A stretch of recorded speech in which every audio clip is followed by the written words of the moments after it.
Welcome to An Author's Journey, where a prominent author chats with us about their journey as a writer. I'm your host, Joe Pizzo. Since this educator that we're interviewing today is not a carbon copy of anyone, I thought this would be a good time to have a special edition and to give her an intro that's not a carbon copy as well. From 2006 to 2013, as a fifth grade social studies and integrated language arts teacher, Meryl Ironson initiated the teaching of the Holocaust at the Bragg Elementary School in Chester, New Jersey. Through a developed connection with the Holocaust Council Federation of Greater Metro West, Meryl organized an annual grade-wide program whereby students were exposed to compelling stories from Holocaust survivors, thereby encouraging the end of prejudice and discrimination. As a result of Meryl's perseverance, the program grew to include not only the annual Survivor program, but also an extensive teaching model of the history and aftermath of the Holocaust through picture books, read-alouds, and guided reading. The program continues to this day with a documented Holocaust curriculum offered in grades K through 5. From 2008 through 2011, with a growing desire to break down the walls of her fifth grade classroom and raise her students' awareness of the world outside of their own, Ironson discovered the Global Literacy Project, a nonprofit organization whose mission focuses on supplying literature to countries lacking access to literature and fosters making connections between schools in various countries. She cultivated the relationship with free community-wide book drives that resulted in, get ready for this, 44,000 books being collected and shipped from Chester, New Jersey to South African schools. Ironson began the first pen pal exchange, which led to so much more. Ironson created a documentary to celebrate the relationship between her students in the US and the friends they made in South Africa. In 2011, Ironson was inducted into the Chester Hall of Fame as a result of her efforts to infuse and expand multicultural education into the Chester, New Jersey School District curriculum. In 2012, Ironson was awarded the East Stroudsburg University Shirley Chisholm Award for excellence in learning and sensitivity to social issues and social activism. In 2013, Ironson received the Global Literacy Community Service Award for continued work as a global citizen and spokesperson for social equity in education. Also in 2013, Ironson wrote the Platinum Minds Reading Program. This is a nonprofit leadership program, and the organization has a mission to assist academically motivated boys from environmentally challenged neighborhoods. In 2017, Ironson continued the Holocaust education momentum after moving to the middle school as an 8th grade English teacher. She brought the Holocaust speaker program to Black River Middle School. Here she obtained grants for field trips to the Jewish Heritage Museum in New York City, as well as the Holocaust Memorial Museum in Washington, D.C. Meryl was asked to write the district's first formal Holocaust curriculum for grades 6 through 8. The curriculum is now part of the Chester School District curriculum guide for all teachers to follow. This past year until now, through Pass the Torch for Women, the nonprofit organization that holds the vision of a world where all women are equitably represented at all levels of leadership in business and government, Ironson works to help young underprivileged women with career and life challenges. She provides social emotional help and career guidance as they navigate through turbulent times. Ironson has also created a social justice pilot curriculum, and she's done that with a colleague, and we'll talk about that in a little bit. Meryl Ironson, it is indeed a pleasure and an honor to welcome you to take an author's journey with us today. You're an amazing, amazing educator. Thank you so much. Thank you so much for having me. It is an absolute joy to feature your work. And what I'd like to do is begin that right now. So would you talk a little bit about the Survivor program that you have created? I started that back in 2006. It's still a movement today at the Bragg Elementary School in Chester. Holocaust curriculum has been mandated in the state of New Jersey since 1994, but there was no set curriculum. There was no set teaching model. And so with the help of connections I made through the Greater Metro West Jewish Federation, they have a survivor speaker program whereby survivors come to the school and speak. What we did also is invited parents. And so I felt that this was really beyond the outreach of just the students, but the parents as well, so that the community was able to truly bear witness to the facts and stories of people who went through and survived the horrific time of the Holocaust. You know, we introduced it through picture book reading and guided reading and expository reading and expository writing and nonfiction reading. And we had the kids really prepare so that they were able to understand on their grade level what they were going to hear from Holocaust speakers, survivors that came to share personal stories. Gave a gift to not only the students, but the teachers and the parents who came to every single session. And that still exists in fifth grade. And now the curriculum actually is cemented in grades starting in kindergarten through fifth grade as well. And isn't it the purpose of this state mandate that it's not only to remind people of the horrors of a time when people were made victims because of their background or beliefs, but also to increase our sensitivity and our awareness of others and our acceptance of others and their approaches in life? Absolutely. I think part of this, you know, now the social emotional learning piece is blended authentically with Holocaust education. It became truly a passion to, you know, not only bring this, but you know, when you teach something, you learn about it, you also realize how much more there is to learn, you know. And so I graduated from the Rutgers Master Teacher Institute on Jewish Studies. And then I went further and I took the Holocaust Educator program in Washington, D.C. at the Holocaust Museum so that I could learn more and I could be a better teacher to my students. And impart that information even better than what we were doing. And so I was able to then turnkey that information to the other teachers.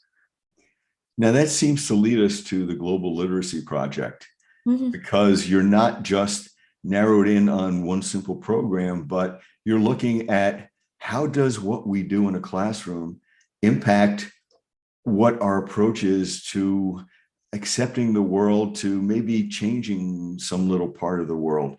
Would you talk a little bit about that for us?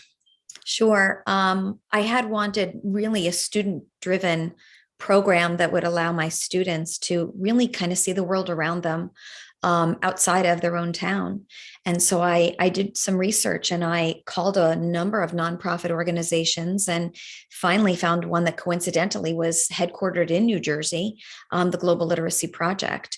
And while 2 out of the 3 founders were African, they lived in New Jersey, they worked and they promoted relationships. It wasn't just, you know, a one-sided relationship. It began with a book drive and then a second and a third. And we got the whole community involved. We had parents and grandparents and teachers and their families and administrators and their families collect books for weeks on end. And then the school opened up on a Saturday and we sorted and packed and palleted thousands of books. And after 3 years, we sent over 44,000 books to schools in South Africa.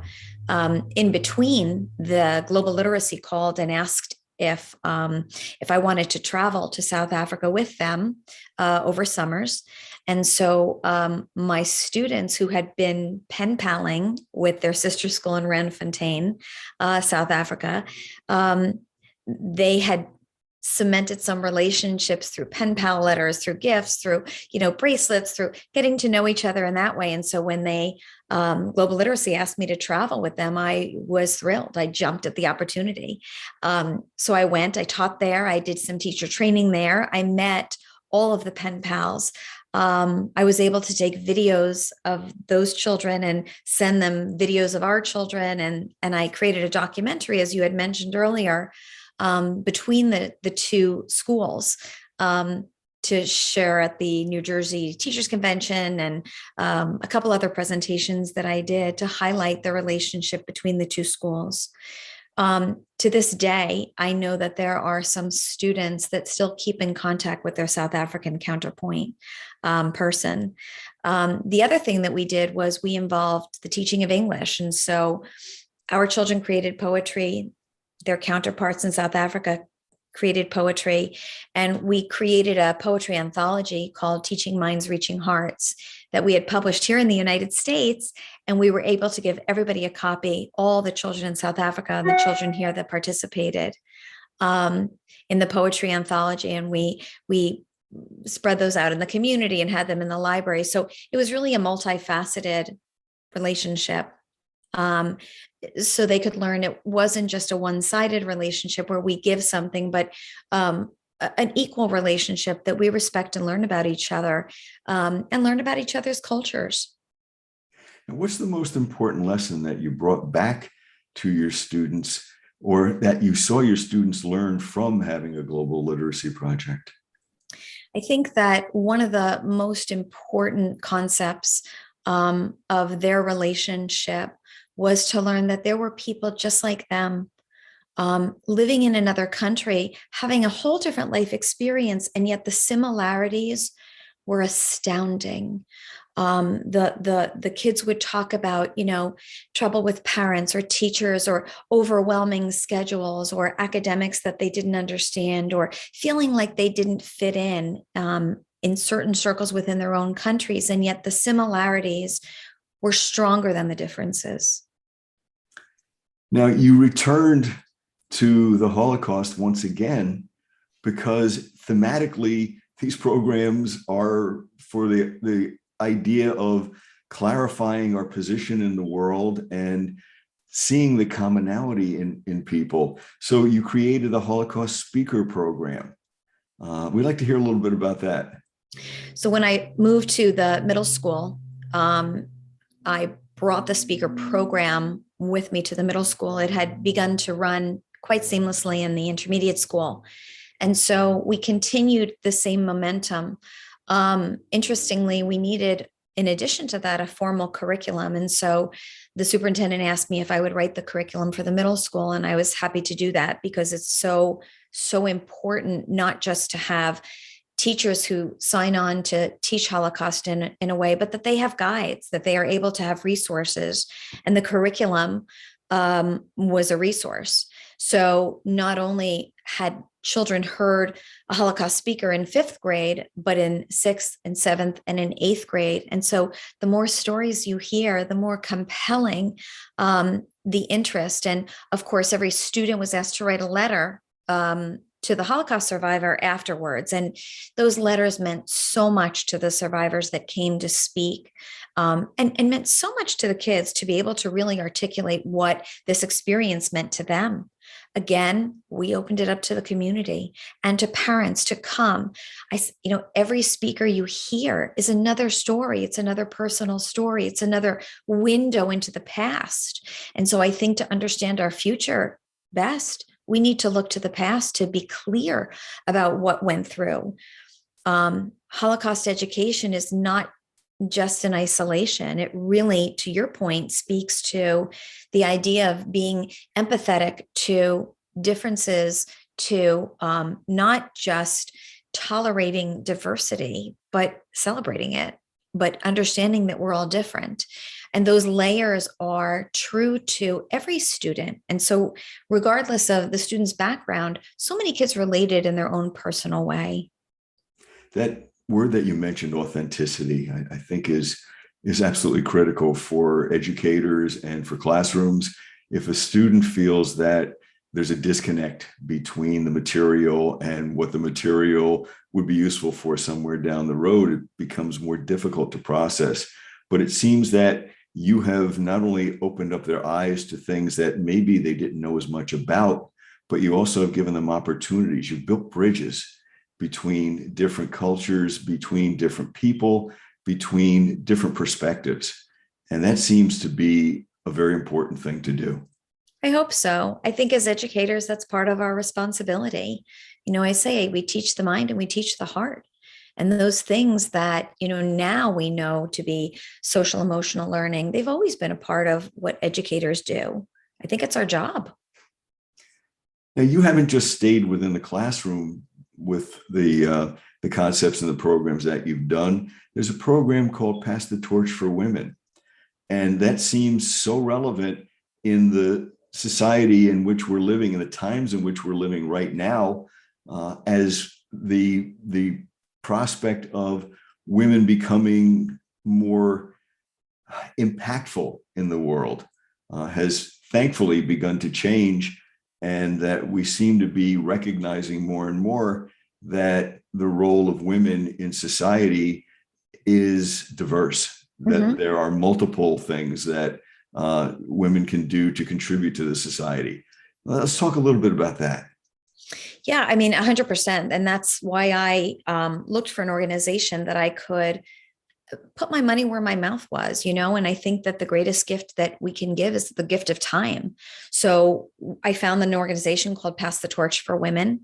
And what they do is they connect women with women that are underprivileged, that are back in college or starting college. They might be financially underprivileged, but they are hardworking people that might need a mentor to connect with.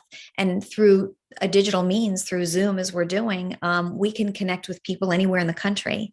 And so while this organization is in an area not in my state, I still meet once a month with my mentee.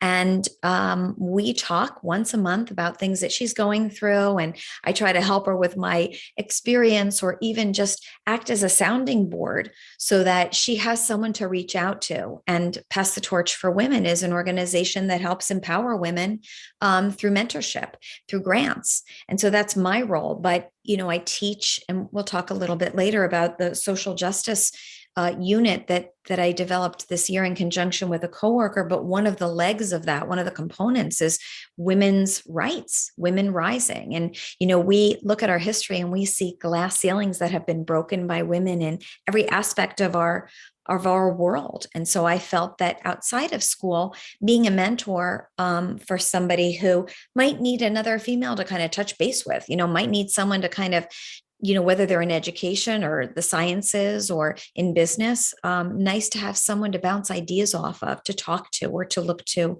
for some advice. And so Pass the Torch for Women is a wonderful organization. I think there's a lot of wisdom in that, because having a mentor is absolutely critical. The business community has known that for years. We educators have known that for years. And finding a way to apply that in a realistic, practical manner has to make you just feel so proud when you see someone who may have had less of an opportunity get a more solid opportunity, find certain paths and directions that maybe weren't open before. 100%. I look back in my early career, I had mentors that I don't know what I would have done without them. And I, to this day, thank them, because they helped me. They reached down and pulled up. And I think that as educators, that's another one of our responsibilities, to reach down and help somebody climb that ladder in education or in any field that they're in and feel supported. We talk about scaffolding students. I think we scaffold each other as well. There are those emotions and those perspectives that help to define us as humans. And I think you and your colleagues are very wise when you take that direction with these programs. And again, making it realistic, making it authentic. Those are keys to anything that will be meaningful. So I tip my hat to you. Thank you. Now, I would be remiss if I didn't cover the program that you mentioned earlier and that I had mentioned in the introduction as well, and that's the Social Justice for All program. You and a colleague got together and decided that it was time to do something where we do not have the in crowd and the out crowd, the accepted folks and the outcasts.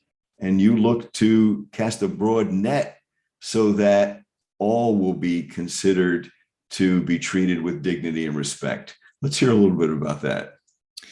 I am most proud. I'm proud of everything I've done in my career. I am very proud that this is coming to fruition. It's been a long time in the making. My colleague Laura Garrison and I have been talking in hallways and at water coolers and passing each other and during summers about the need to create and develop and implement and execute some kind of a social justice unit of study, an initiative, a pilot program that will ultimately be cemented within the curriculum as a unit. And we've talked about the need to teach about social justice and what that means and what equity really means. And so it's a vast, you mentioned a wide net. Boy, oh boy, we could do so much. But we decided to make this a fluid initiative, starting with three legs or three components. One is racial rights, and the second is women rising, which talks about the trajectory of women, past, present, and future. And the third is an LGBTQ component. Last year, for the first year in the 2020 school year, New Jersey has mandated LGBTQ awareness within the middle school curriculum. It is mandated within our state now, and it's our responsibility to teach it and to create an awareness from a historical perspective, from contributor perspective. And that's exactly what we've done.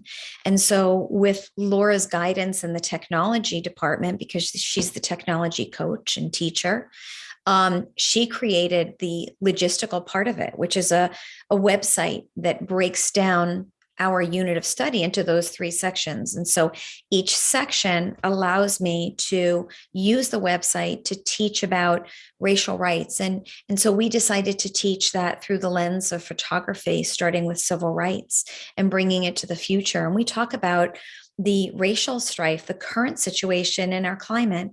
We teach middle schoolers. They're smart. They're savvy. They get it. They get it a lot more than we give them credit for, I think. And so when we talk about these things, there's so much that they know. We talk about the idea that it's their responsibility to continue with a justice in our social climate, to teach everybody and to understand that while we are different, we are similar.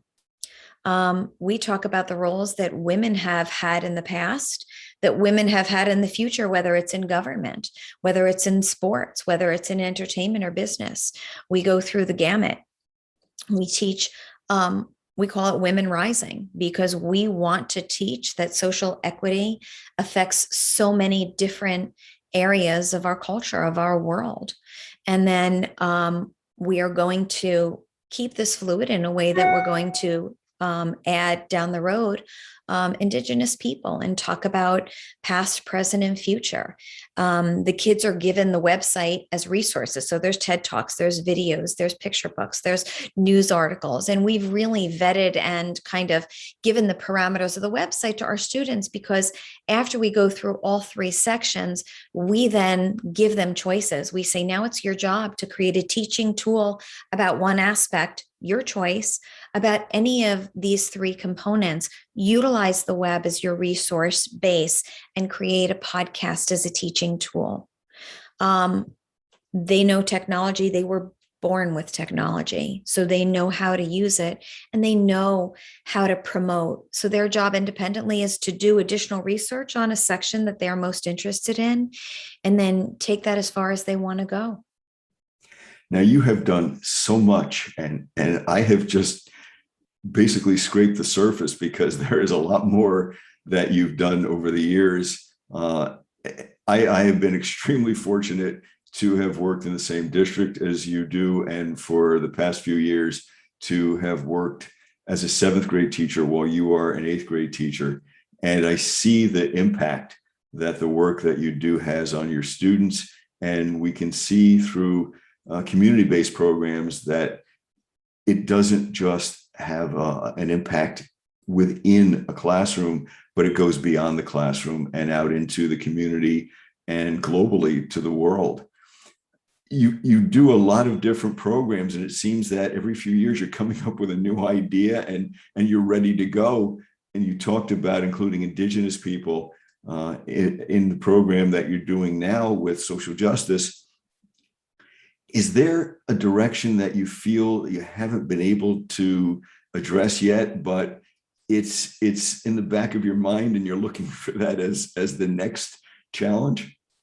I think that one of the things, and I know that, thank you for your kind words, Joe. I am equally as blessed to work in the same district as you are. Thank you. And I've learned so much from you and other educators that I've worked with, that I think we do need to keep things not only fresh by changing the way we teach, because times change, but I also think we need to be very cognizant of what our students are going through.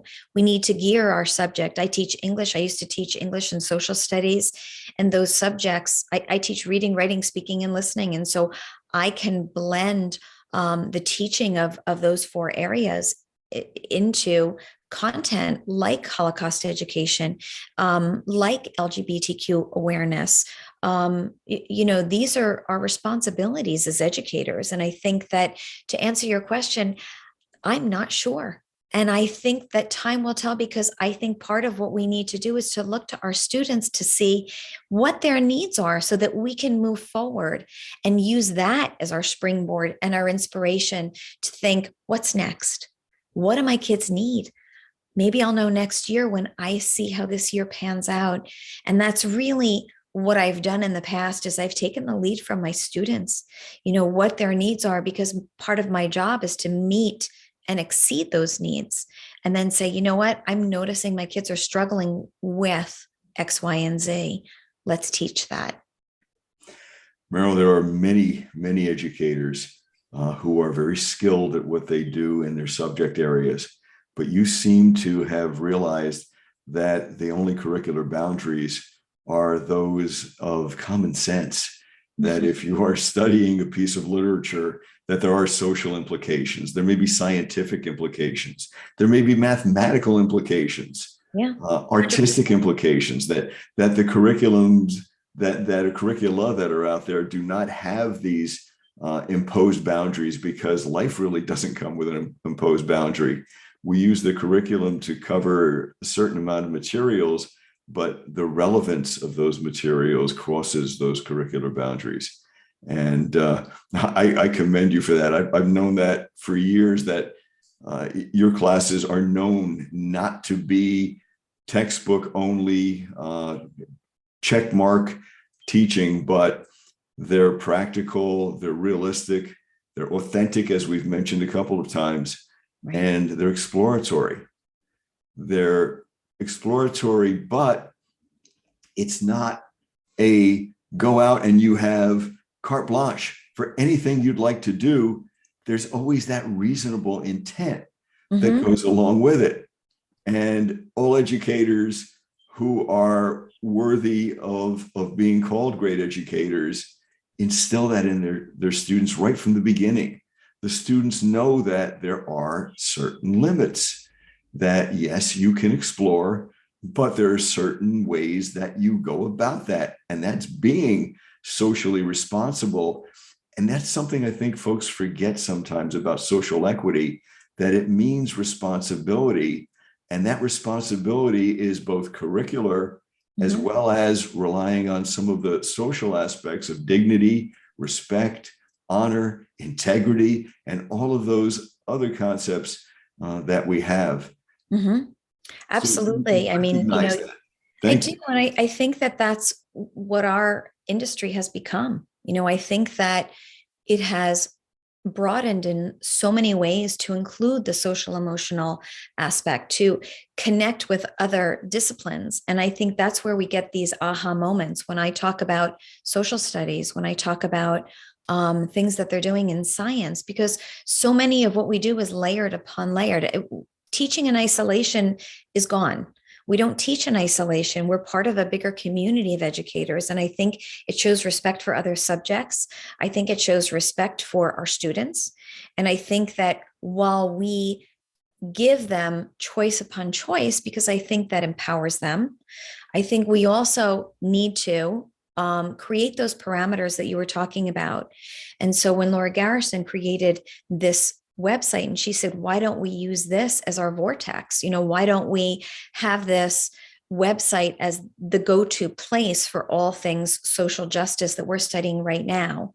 My hope is that it sparks a glint in somebody's mind, that it sparks an interest where a student independently will say, you know what, this is an area that I haven't experienced. This is an area that I want to know more about. I think when we ignite that in our students, then we can say, job well done. We can say we have done what we set out to do. Our job is not to give them a boxed set of what they're supposed to learn from beginning to end. Our job is to give them a springboard into what they can pursue, they find themselves passionate about for their lives. And so we may not see that come to fruition in a school year. We may not see that, but as well as I do, when we have students that come back that have gone to college and they say, Mrs. Ironson, one thing that you taught me stayed with me. Or I ran into a student last year in the ShopRite parking lot, and she came running up to me, and she graduated college and she's going to grad school. And she said, I still maintain a relationship with Boitamelo Rampete, who was her pen pal from 5th grade. And they still, they went through Skype and email. And she said, I have to tell you what an impact you made on me. And I stood there in a parking lot and cried. And I think that's where we get a satisfaction. Not only does that propel us to do more, but I think it kind of validates what we've done in the past. And as educators, that's our job. I think that's our responsibility. Meryl Ironson, you are indeed a special educator, and the impact that you have on students is going to be felt for many years beyond. The impact that you have on the community will be felt for many years beyond. But I can also say that the impact you're having in the world is going to be felt for many years beyond this one. So thank you for all the work that you do. And thank you so much for taking an author's journey with us today. You motivate your students to engage in very meaningful and very authentic learning activities. And everyone who knows you greatly appreciates your talent and your kindness.